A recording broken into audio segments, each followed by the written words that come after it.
obviamente esta realidad de que necesitamos ser una tierra dispuesta, ¿sí?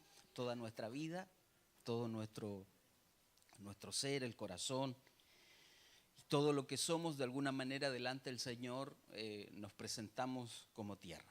Si trajo su Biblia o la tiene de manera digital, ¿qué le parece si me acompaña ahí en Mateos 13? Mateos 13 vamos a ver algunos versículos. Mateos 13, 14. Mire lo que dice la palabra. Y en ellos se cumple la profecía de Isaías que dice: al oír, oiréis y no entenderéis. Y viendo veréis y no percibiréis. Porque el corazón de este pueblo se ha vuelto insensible y con dificultad oyen con sus oídos. Y sus ojos han cerrado. No sea que vean con los ojos y oigan con los oídos, entiendan con el corazón y se conviertan, y yo los sane.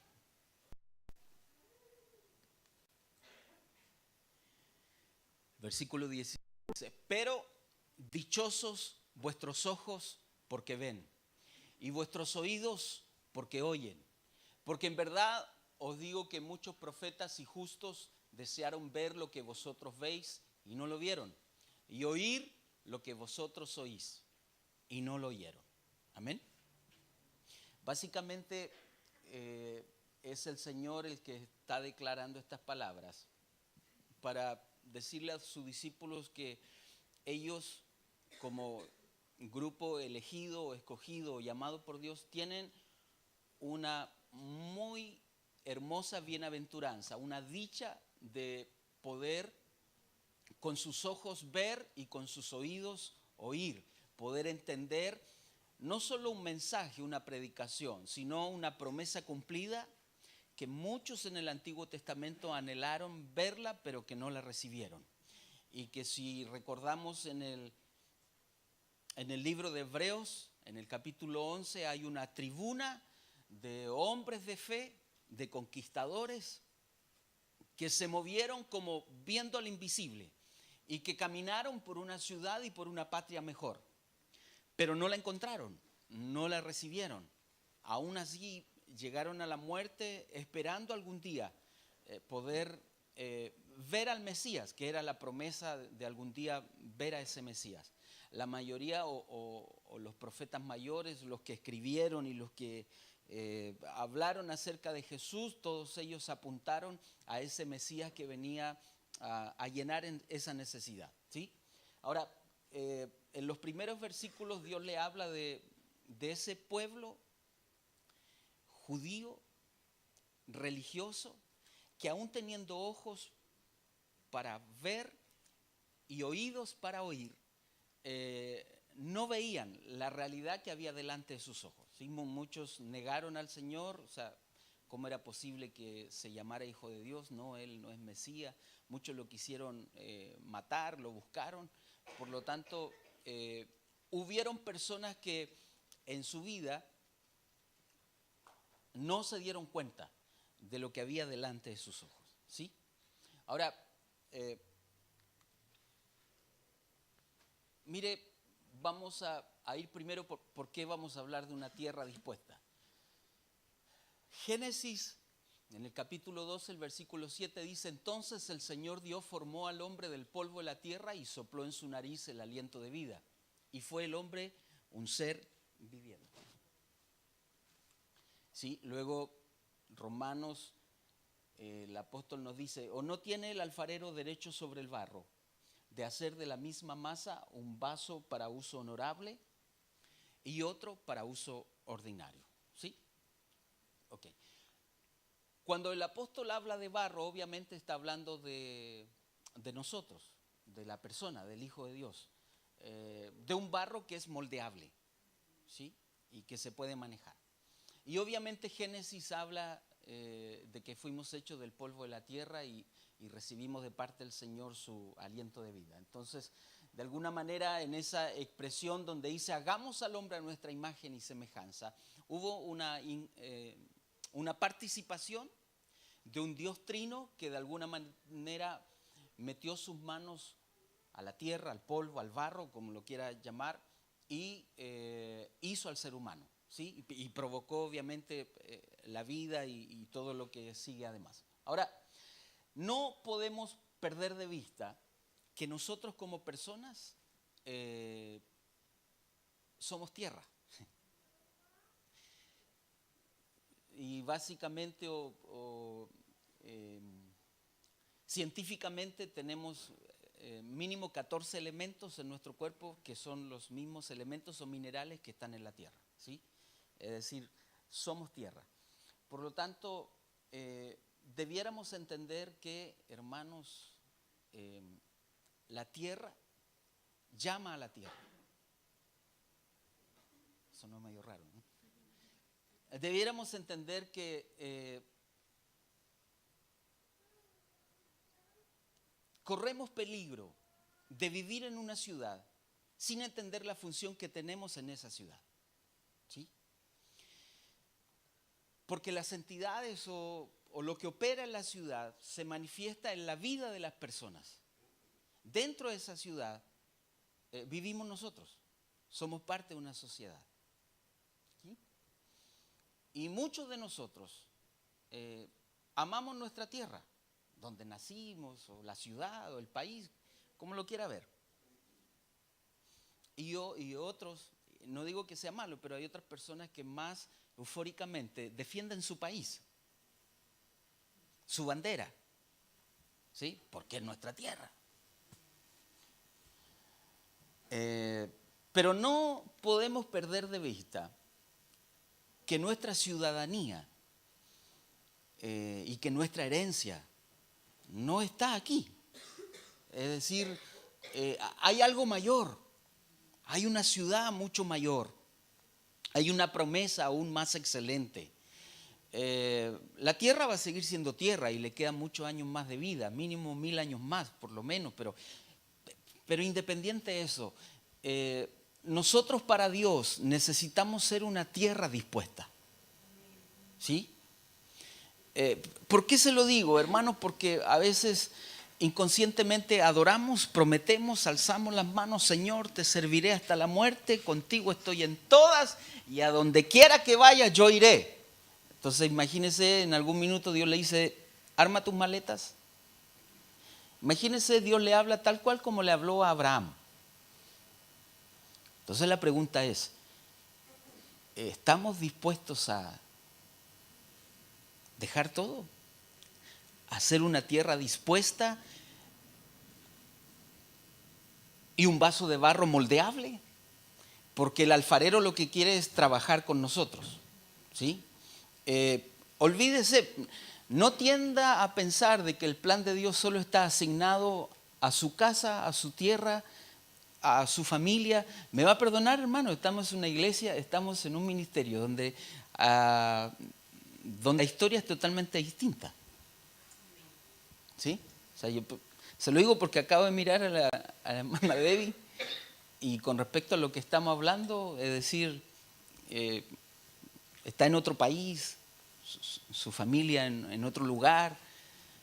Sin embargo, hay un plan de Dios, está Neri, bueno. Sin embargo, el plan de Dios no siempre está asignado al lugar donde vives, donde está tu familia, está nuestra hermana. No sé si me entiende.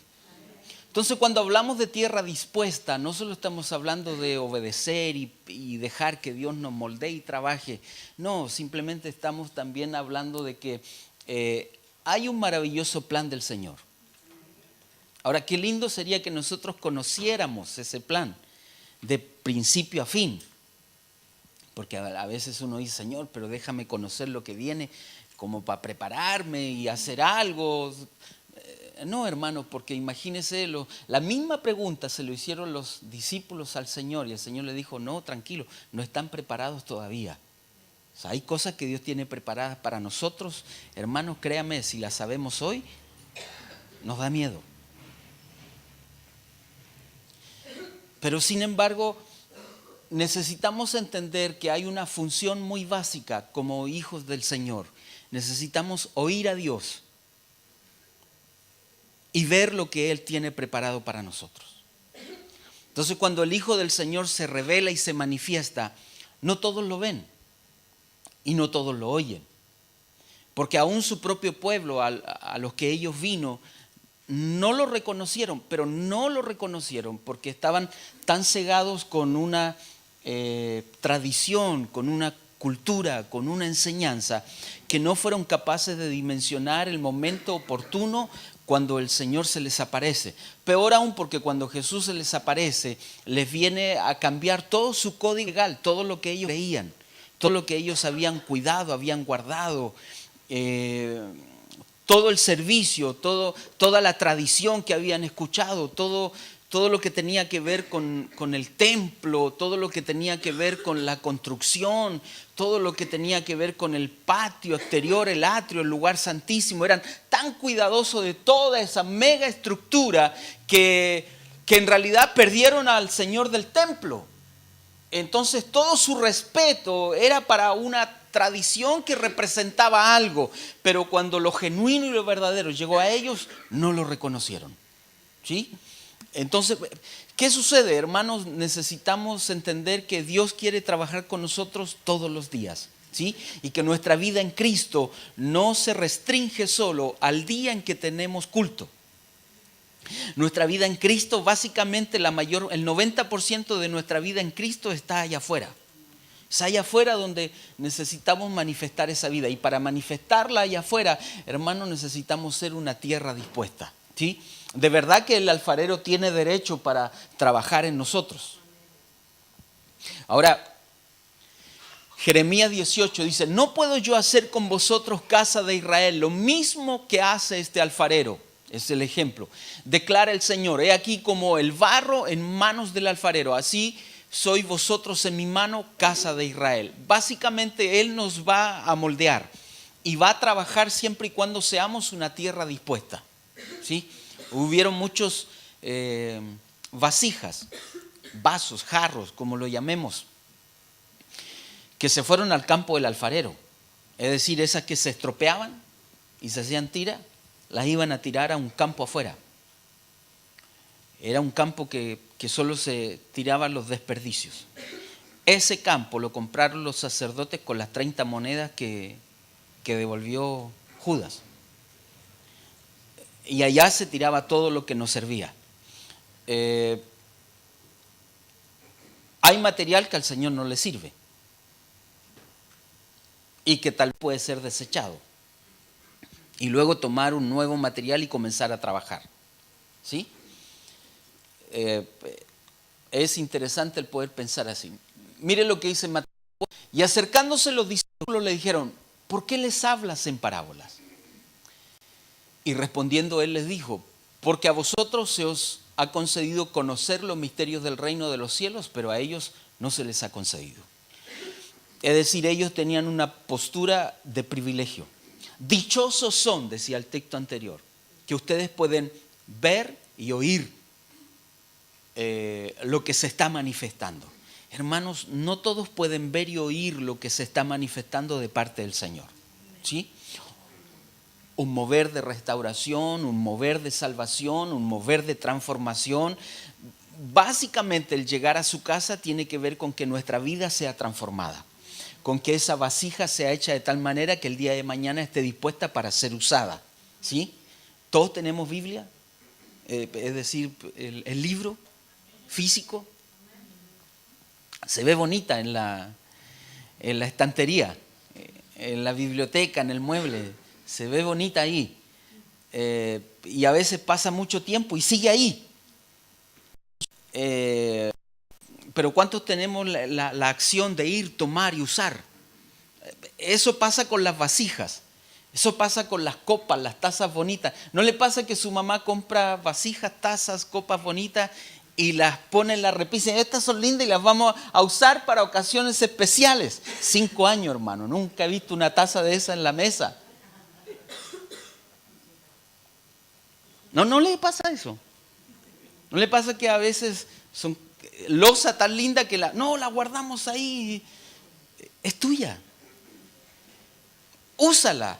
No, pero es que cuando vengan las visitas, ¿cómo le vamos a usarla? Hermano, es tuya. ¿cómo decir? Disfruta lo que tienes. Ok. Olvídese de las tazas y de las copas. Piense ahora en lo que Dios puso en ti. En lo que hay dentro de ti. En lo que Dios te dio. ¿Por qué ponerlo en una estantería y tenerlo ahí de bonito?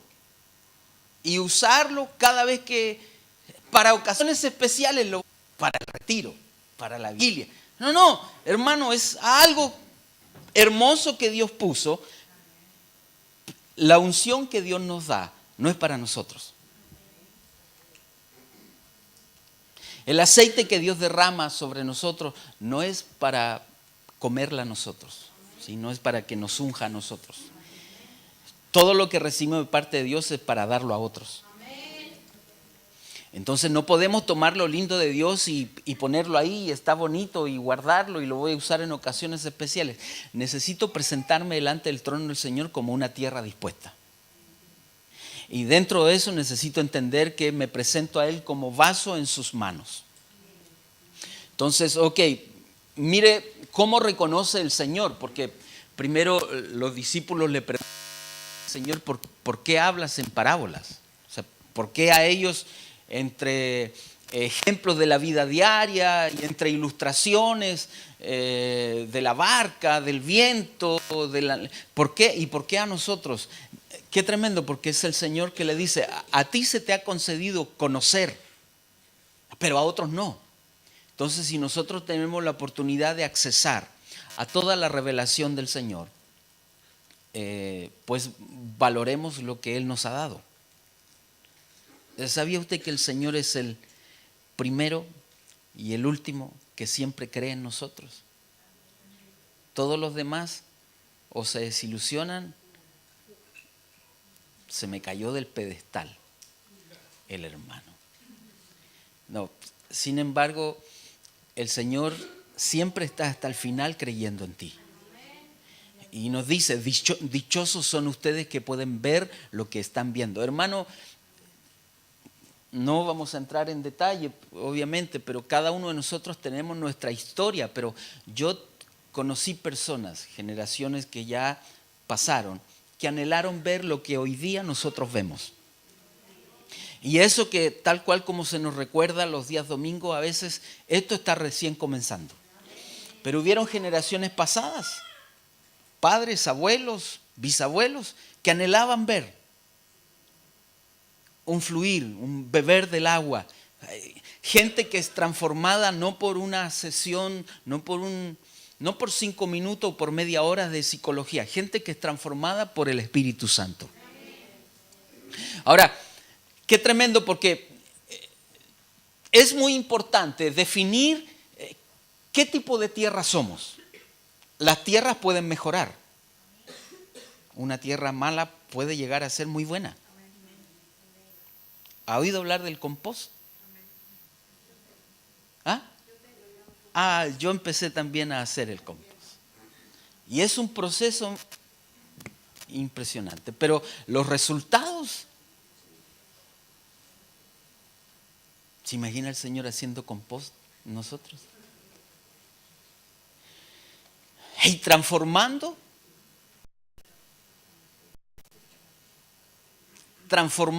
todo, para que Pablo llegara a decir, eso que no servía, el Señor en sus manos hizo que sirviera y que diera un fruto maravilloso. Hermano, eso somos. Necesitamos ser tierra dispuesta. Los de junto al camino, oír y no entender.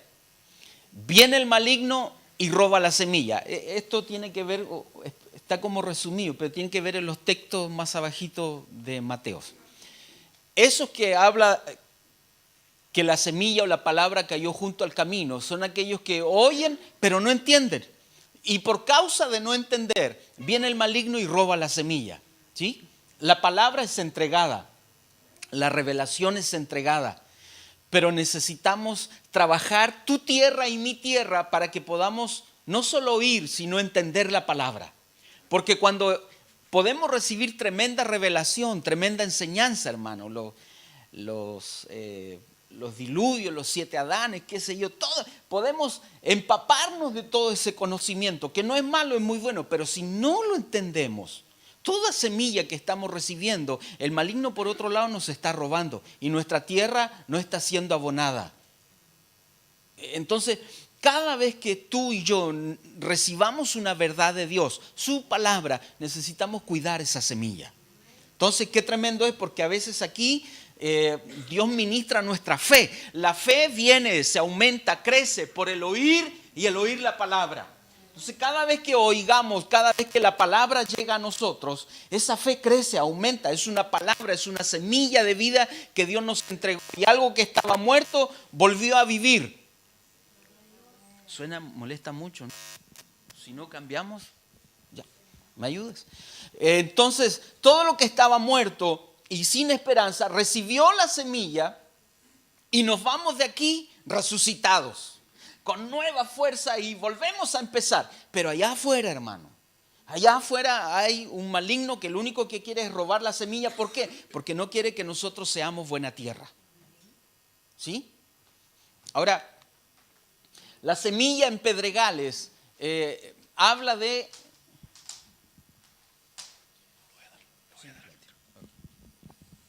La semilla en pedregales habla donde no hay raíz profunda. Ese nada es no. Estaba yo ministrando lenguas ahí, entonces. ¿Perdón? Sí, ahí lo veía. Entonces, estaba yo ahí donde no hay raíces profundas. Tiene que ver con la semilla que cae en pedregales. Y se vive lo temporal, pero la aflicción y la persecución lo hace caer. ¿Sí? Ahora, qué tremendo. En el cielo el tiempo no existe. El tiempo solo existe aquí para nosotros. Eso es bueno y es malo. Porque como allá arriba no existe el tiempo, lo que nosotros conocemos por tiempo, entonces el Señor le dice a Abraham, te voy a dar un hijo. ¡Ah, qué rico! Voy a tener un hijo, hermano, casi 20 años esperando ese hijo. Entonces la mayoría de esas promesas en la Biblia, el Señor, te voy a dar esto, voy a responderte de esta manera, voy a hacer esto, pero no les da fecha. Solo les promete. El tema es que, claro, mire cómo actúa nuestra mente humana. Obvio que es humana, dígame, hermano. Mire cómo actuamos, porque a veces tenemos tanta necesidad o queremos de que Dios nos hable y nos dé la respuesta y se nos abre el cielo cuando Dios nos habla. Ah, me respondió. Me dijo, ok. Pero del dicho al hecho, eso lo vivió Abraham. Y Abraham llegó a ser el padre de la fe. Yo el otro día, no sé, pero yo decía, o daba el ejemplo, imagínese a Abraham, hermano, ¿quién no quiere ser padre? Entonces imagínese en el momento en que recibe la promesa, se van los ángeles y llega a la casa, pongámonos en campaña. Ok, se ponen en campaña, pero imagínese ese hombre al mes, a los 2 meses, tomando desayuno. ¿Y cómo estamos? ¿Cómo te sientes? ¿Hay noticias o no hay? No. Okay, pasan 5 meses y bueno. O sea, imagínense cuántas veces preguntaría. ¿Se acuerda usted cuántas veces preguntó? Los padres aquí, ¿se acuerdan cuántas veces preguntamos por el primer hijo? Si estaba el embarazo, si se había producido o no. ¿O no se acuerdan? Yo me acuerdo. Ahora, ¿por qué se lo planteo así? Porque mire, hermanos, cuánta palabra y promesa el Señor ha derramado sobre tu vida. Y hay muchas que se cumplieron, sí, y hay otras que todavía no se cumplen. Y hay otras que por no cumplirse tal vez ya las olvidamos. Bueno, hoy la palabra te dice, no des por olvidado toda promesa y palabra que el Señor ha traído sobre ti. Es tiempo de volver a creer en ellas. Son semillas que están enterradas en tierra, en tu tierra. Me va a perdonar porque aunque tu tierra y mi tierra sea un desierto, solo ese desierto en el norte solo necesita unas cuantas lluvias y va a haber un espectáculo maravilloso que ni en Villarrica se ve. ¿O no? Un espectáculo florido de flores, semillas que están escondidas en tierra seca, pero que ni la tierra que llueve todas las semanas da esas flores. Entonces, ¿por qué le permites al enemigo, si te sientes hoy como tierra seca, por qué le permites al enemigo hacerte pensar que Dios para ti no tiene nada? Porque aunque te consideres un desierto, cuando el río del Espíritu viene sobre ti, la mejor flor, la más hermosa, la mejor hierba silvestre es la que florece. Eso somos para el Señor. Es decir, en su seno, incubados allá, Él depositó algo muy hermoso para nosotros. Pero cuando solo ponemos nuestra atención en lo temporal, ¿qué quiere decir eso? Que solo miramos aquí en la tierra. Solo nos preocupamos de lo que pasa aquí y no ponemos nuestra vista allá arriba, en lo eterno. Entonces, ¿qué hace el cambio allá afuera? Gente que tiene su puesta mirada en lo eterno y no en lo temporal. Entonces, Pablo aprendió a poner su vista y su fe en lo eterno. A tal punto que empieza a decir, bueno, sé vivir en lo mucho, en lo poco, en abundancia, en escasez, en tiempo de salud, en tiempo de enfermedad, en toda adversidad, con todo a mi lado y sin nadie a mi lado, en todas circunstancias sé vivir. ¿Por qué? Porque yo sé para dónde vamos, porque yo sé en quién he creído, porque dentro de mí hay un Cristo de gloria, hay una esperanza. Hermanos, si en nosotros no hay esperanza, olvídese allá afuera, ¿dónde estará? Necesitamos tener esa esperanza, que para Dios somos una tierra dispuesta. A veces los desiertos que vivimos, Dios los provoca, nos lleva ahí. Y hoy hay otras veces esos desiertos son culpa nuestra. Pero en todo momento Dios nunca dejará de trabajar nuestra tierra. Y nuestra tierra es nuestra vida, todo nuestro ser. La semilla entre espinos oye la palabra, pero es víctima de las preocupaciones y las riquezas. Entonces esas dos, preocupaciones y riquezas, o el engaño de la riqueza, ahogan la palabra y se queda sin fruto. Es decir, a veces hay periodos constantes de preocupaciones. Y por otro lado estamos recibiendo palabra y enseñanza todas las semanas. Entonces pareciera que el enemigo de verdad quiere y de verdad se esmera en que la buena tierra del Señor pierda la semilla para que esa semilla no dé fruto. ¿Sí? Entonces toda adversidad, preocupación o engaño de la riqueza está diseñada para ahogar la palabra y quedarnos sin fruto. Pero aquel en quien se sembró la semilla en tierra buena, este es el que oye la palabra y la entiende. Este sí da fruto y produce.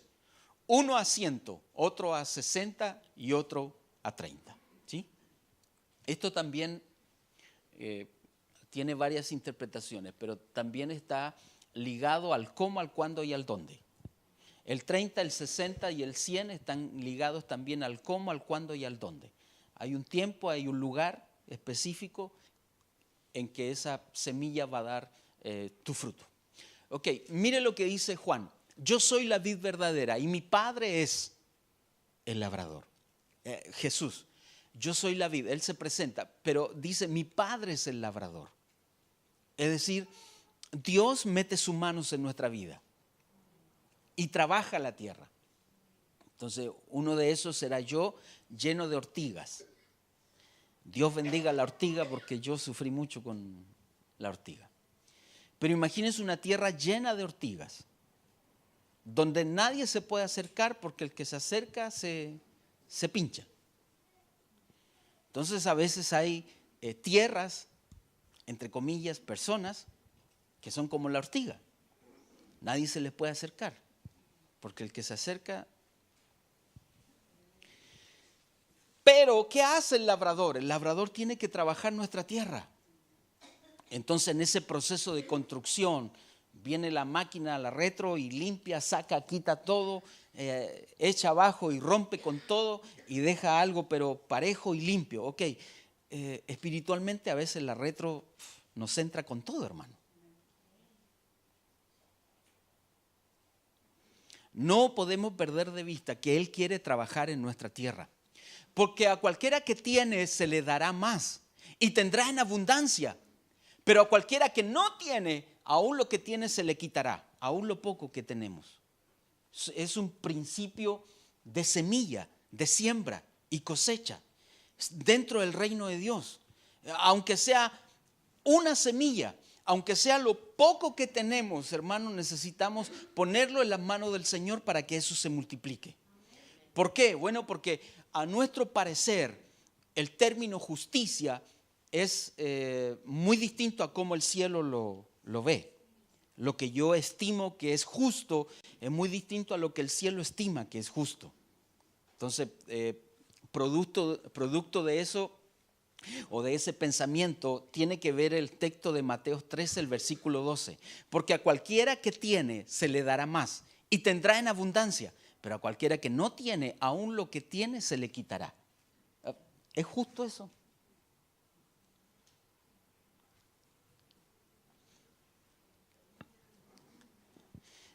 Si me pregunta a mí, conceptualmente uno lo primero que dice, pero hermano, eso es injusto. Reparta todo equitativamente para que todos toquen. Eso es justo. Repartámosle a todos para que todos toquen. Bueno, eso es nuestra justicia. Pero a los ojos del Señor, eso no es justo. Entonces el ser humano tiende a confundir justicia con igualdad. Porque cuando hablamos de igualdad es que, ok, repartamos la torta, todos tocan el mismo trozo y la misma cantidad y así, hermana, nadie se enoja, todos contentos y felices porque todos tocaron. Ok, eso es igualdad. Pero cuando Dios aplica justicia, Dios aplica ese texto.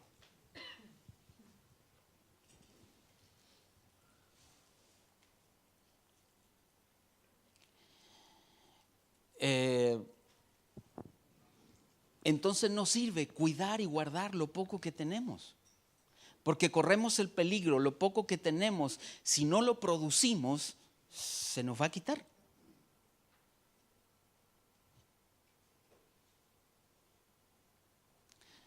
Entonces necesito disponer mi tierra, ser una tierra dispuesta.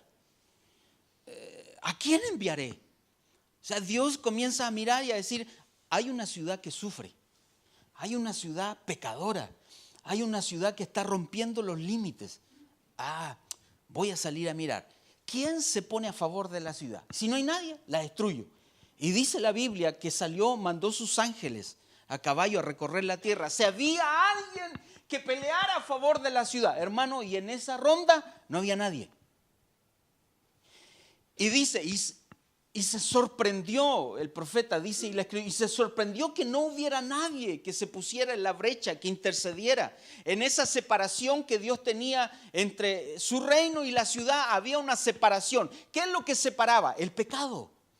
¿Qué hace el pecado? Nos separa de Dios, nos separa de su diseño. Y en esa separación sentimos a Dios lejos. ¿Dónde estás? He orado y no me has respondido. No, hay una montaña de pecado que nos separa. Entonces Dios le dice a Israel, le dice, mira, mi mano no se ha cortado. Yo siempre he tenido mi mano extendida para ayudarte. Estoy aquí para ayudarte. Pero el pecado me separa de ti. Yo no puedo romper esa ley espiritual. ¿Cómo resolvemos eso? Buscando el perdón.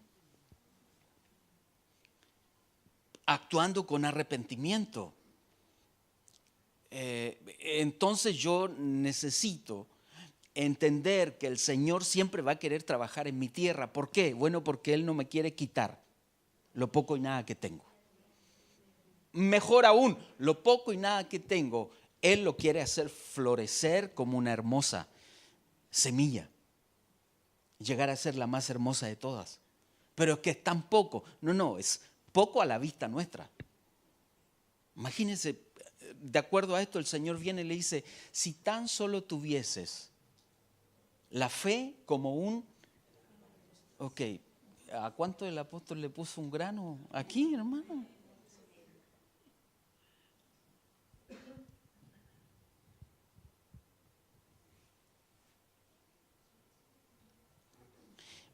¿Por qué esperas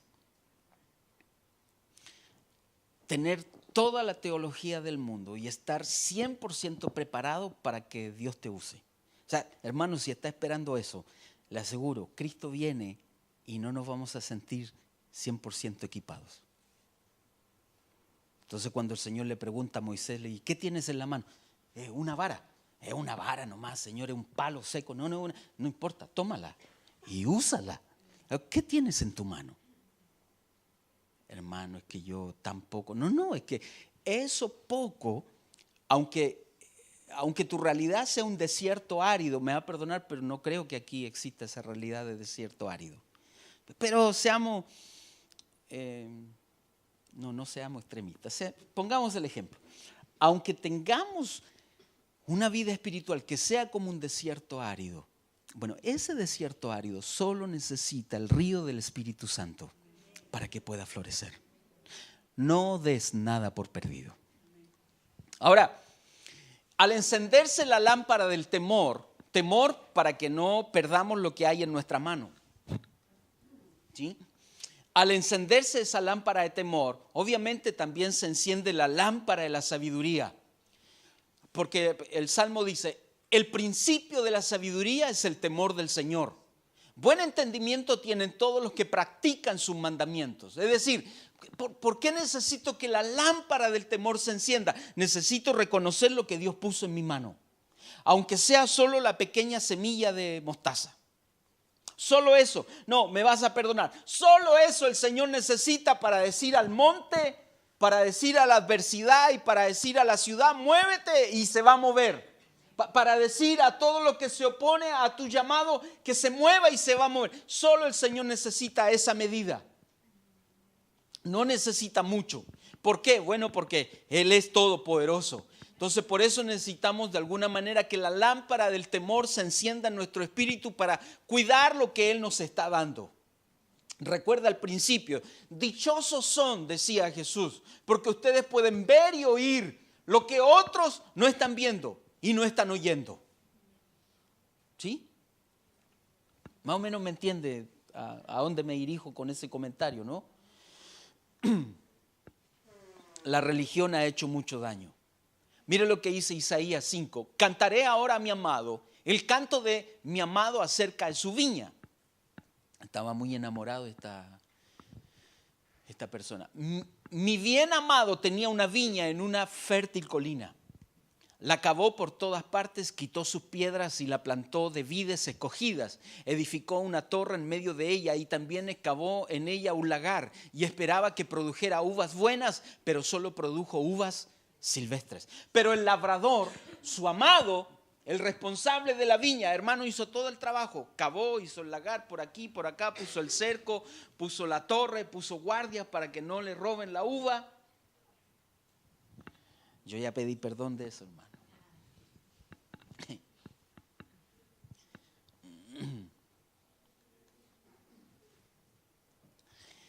Y ahora, moradores de Jerusalén y hombres de Judá, juzgad entre mí y mi viña, dice el Señor. ¿Qué más se puede hacer por mi viña que yo no haya hecho en ella?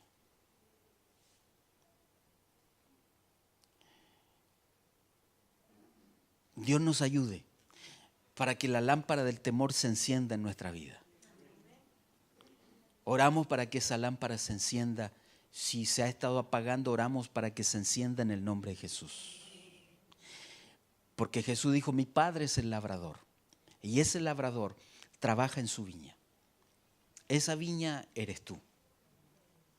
El labrador mete sus manos en la tierra. Esa tierra eres tú. Entonces mire lo que se pregunta. ¿Qué más puedo hacer por mi viña? ¿Qué más que yo no haya hecho? Porque cuando esperaba que produjera uvas buenas, produjo uvas silvestres. Es decir, a veces se da todo, es decir, Dios pone a disposición todo lo que necesitamos para tener un buen fruto. ¿Dónde está el pero?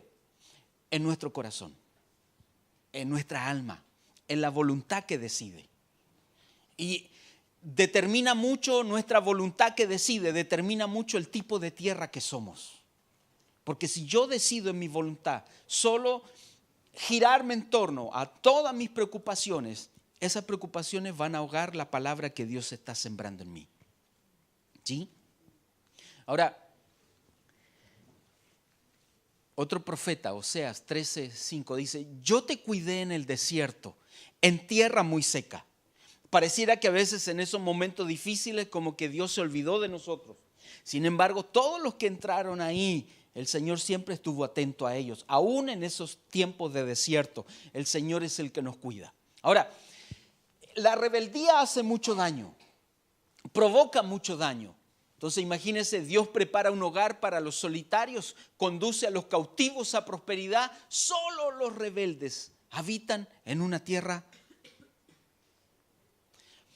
A veces vivimos procesos, y está bien, son procesos, hermanos. Pero los procesos no son 20 años.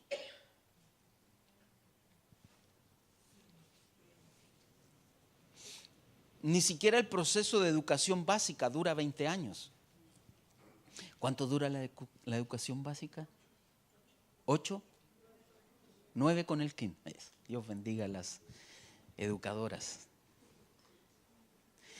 Pero ese proceso tiene un inicio y un término. Tu alma, tu corazón determina el inicio y el término de los procesos que Dios tiene para nosotros. No dependen del Señor, dependen de lo que yo decido. Porque Él trabaja, Él aporta todo lo que necesitamos. Soy yo el que decido. Qué tremendo, hermano. Imagínense, por eso es, ojo con la rebeldía. Dios prepara un hogar para los solitarios. Si te has sentido solo, el Señor tiene una morada. Él se preocupa de aquellos. Conduce a los cautivos a prosperidad. Si hay gente cautiva, hermano, la buena noticia: en Cristo tenemos libertad. Hay que buscarla y encontrarla. En Cristo nuestras cautividades son rotas. Pero donde ya no hay esperanza es cuando hay rebeldía. Esos habitan en tierra seca. ¿Por qué? Bueno, porque la rebeldía no depende de un espíritu inmundo. La rebeldía depende del corazón del hombre. Es una decisión. Va muy ligada al orgullo, a la autosuficiencia. Y la humanidad hoy día está, la humanidad, el humanismo está pegando mucho en eso. Tú puedes. Hazlo. Tú puedes. No necesitas de nadie más. No, hermano, necesitamos. El Señor dijo que su cuerpo, su iglesia, tenía muchos miembros. Y la edificación depende de todos nosotros. No, yo nomás y el Señor, y Él me muestra y Él me revela. Mentira. Yo necesito de la iglesia para poder crecer. Ahora, nunca apreciaré la misericordia si no entiendo lo que yo merecía recibir. Lo justo es que yo reciba lo que merezco. Sin embargo, recibo su misericordia. Es decir, obtuve lo que no merecía. ¿Qué es lo justo? Le cambio la pregunta. ¿Usted quiere recibir lo que merece? Yo no. Yo quiero recibir su misericordia.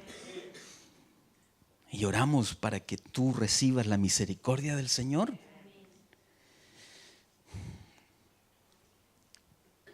Por lo tanto, ojo, hermano, porque a veces hablamos de misericordia así tan light. Si Dios es misericordioso. Si Dios es misericordioso. No. Tomemos valor a su misericordia. Porque la misericordia se antepuso al juicio. Peor aún, la Biblia dice: no existe misericordia si no hay juicio. Ahora le cambio la perspectiva. ¿Cuántos aquí oramos o casi siempre, que el Señor tenga misericordia? ¿Cuántos lo hacemos así de manera común? Sí, ok, pero espiritualmente no solo estamos diciendo que el Señor tenga misericordia, espiritualmente también estamos diciendo, Señor, enjuícialo. Porque la Biblia dice que no existe la misericordia sin el juicio. Más encima la Biblia está diciendo que para que la misericordia se haga presente, primero tiene que venir el juicio. Porque lo justo es recibir lo que merecemos. Y eso es juicio. Pero como Dios nos ama tanto, Él siempre tiene misericordia. Pues, ojo con lo que hablamos. Señor, ten misericordia de mí. ¿Quieres juicio? Ahora, ¿por qué lo planteo de esta manera? Porque yo quiero que usted entienda que necesitamos apreciar la misericordia del Señor. Le cambio la postura. El haber llegado a tierra fértil, ¿no le parece que es una misericordia inmerecida? Me va a perdonar, pero las cadenas que arrastrábamos cuando llegamos, ya muchas de ellas ya no están. Usted las saluda, están allá atrás, ya quedaron allá, hermano, han sido cortadas. Y lo que Dios tiene preparado es algo maravilloso, pero ¿sabe qué? A veces yo decido, mi alma y mi corazón decide avanzar en tierra fértil arrastrando todas mis cadenas. Y avanzo y camino y voy arrastrando todas mis cadenas. Y no me doy cuenta que el Señor me provee de todo. Trabaja en mi viña para que mis cadenas sean rotas. ¿Qué necesito? Ser una tierra dispuesta. Y entender que soy dichoso de ver lo que mis ojos ven. Y de oír lo que mis oídos oyen. Sí, ¿me acompañas, hermano? Lo justo es recibir lo que merecemos. Entonces la buena pregunta es saber qué Dios nos ha dado. Ahora, ¿qué hacemos con todo lo que Dios nos ha dado? Hablemos un poquito. ¿Qué hacemos con todo lo que Dios nos ha dado? Es decir, ¿es justo cómo nos comportamos sabiendo todo lo que Dios nos ha dado? ¿Es justo que hagamos todo lo que hacemos sabiendo todo lo que el Señor nos ha dado? No me responda, pero Pablo dijo, deudores somos. ¿Cuántos deudores hay aquí para el Señor? Deudores somos por toda la revelación recibida. No nos damos cuenta de todo lo que hemos recibido hasta que estamos al lado de alguien que no ha recibido.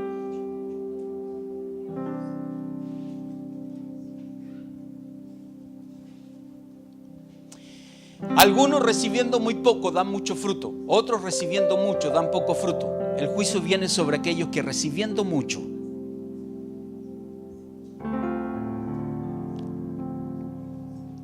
necesitamos ser una tierra dispuesta.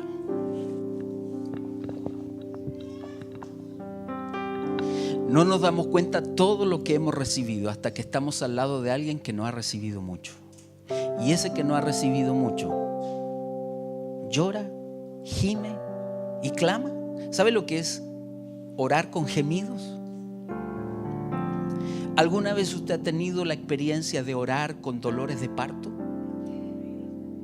Donde gime, hermano, me va a perdonar, estamos transmitiendo a grito pelado, de rodillas con su cabeza metida entre las rodillas, en posición de parto, a grito pelado, con gemido, gimes, oras, clamas de tal manera que aquí obviamente no se asemeja al dolor del parto natural, ¿no? Pero es algo hipotético, es un ejemplo. Gimes y oras y gritas y lloras y te lamentas tanto en esa posición que literalmente tu vientre siente esos dolores y contracciones. Es gemir con dolor de parto. Es una oración poderosa.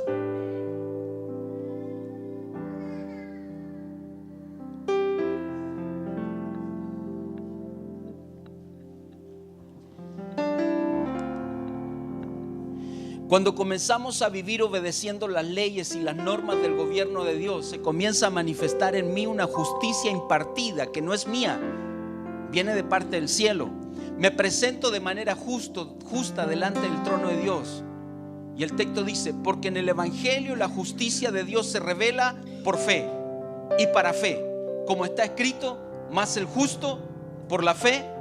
Mira, qué mal uso la religión le ha dado a ese texto.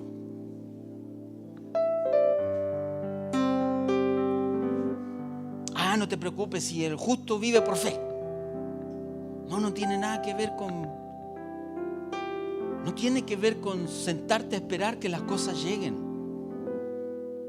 Eso no es justo.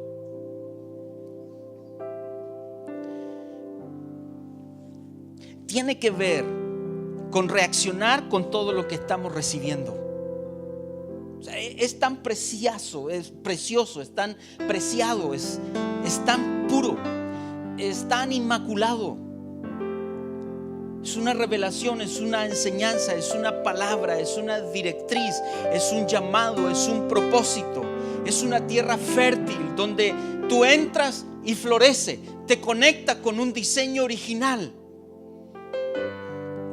Esa biodiversidad de vida en los ecosistemas, un jardín hermoso con diversidad de flores, rosas, plantas, hierba. En esa biodiversidad funciona de manera pero espectacular. Todo el ecosistema entre sí, la rueda de la vida y el ecosistema entre sí funciona en un pequeño jardín, pero funciona. Saque la rosa, saque la hermosa planta, sáquela de ese ecosistema, póngala en otro lugar sola y al poco tiempo se marchita, porque la sacó de su ecosistema.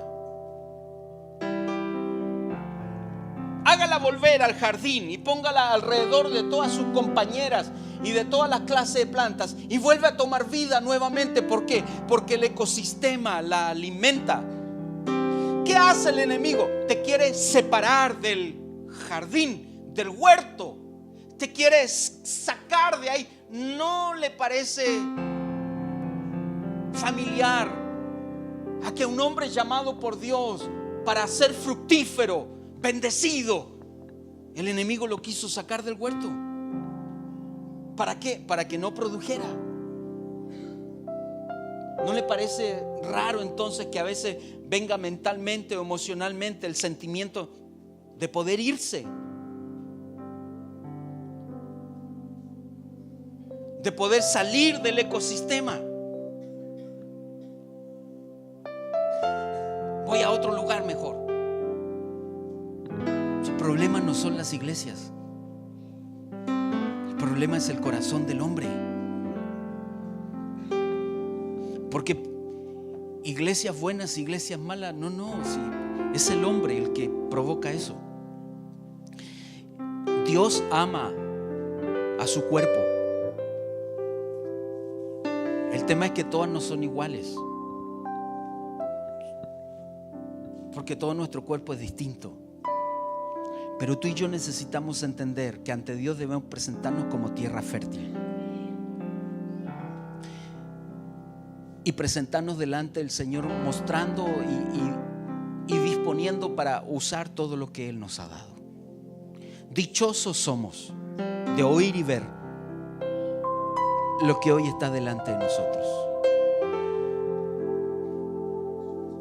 Póngase de pie.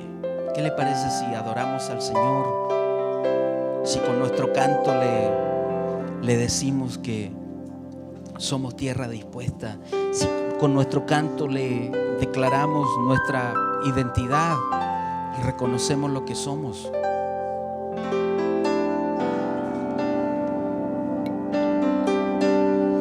Creo en ti, creo en todo lo que haces, creo en lo que has hecho en mí.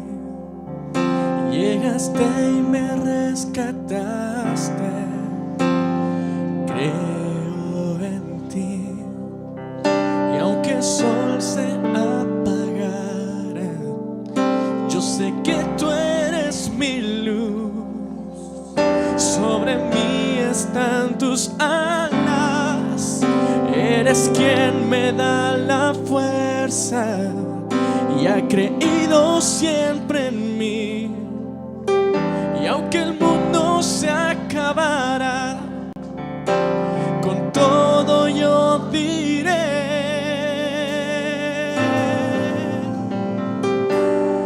yo creo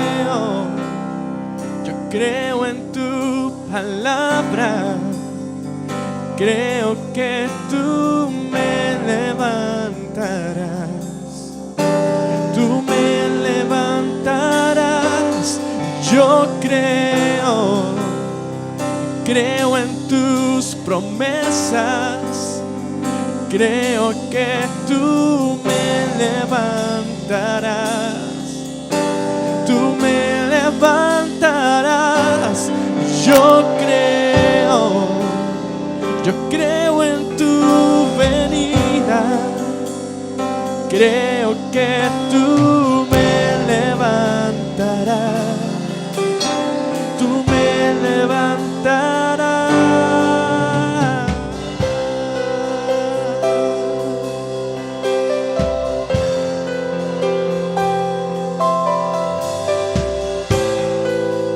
Tú me levantarás, mi Dios. Creo en ti, creo en ti, creo en todo lo que haces, creo en lo que has hecho en mí. Llegaste y me rescataste, creo en ti. Y aunque el sol se apagara, yo sé que tú eres mi luz. Sobre mí están tus alas, eres quien me da la fuerza y ha creído siempre en mí. Y aunque el mundo se acabara, con todo yo diré: Decláralo con fe, con tu corazón, decláralo. Yo creo en tu palabra, creo que tú me levantarás, tú me levantarás. Yo creo en tus promesas, creo que tú me levantarás, tú me levantarás. Yo creo en tu venida, creo que tú me levantarás, tú me levantarás, tú me levantarás, tú me levantarás, tú me levantarás, Señor.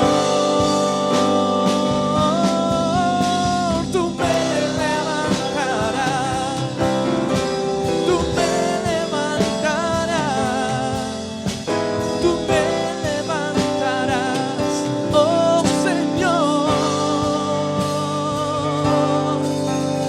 Tú me levantarás,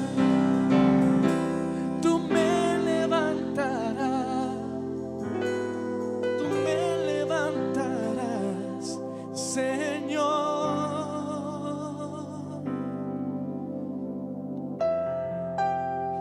Padre, oramos en el nombre de Jesús. De la misma manera, Señor, que la iglesia rodeó a Pablo y oró por él para que se levantara, de la misma manera hoy, con esta oración, rodeamos a todos aquellos que han recibido piedras, a toda esa tierra lastimada,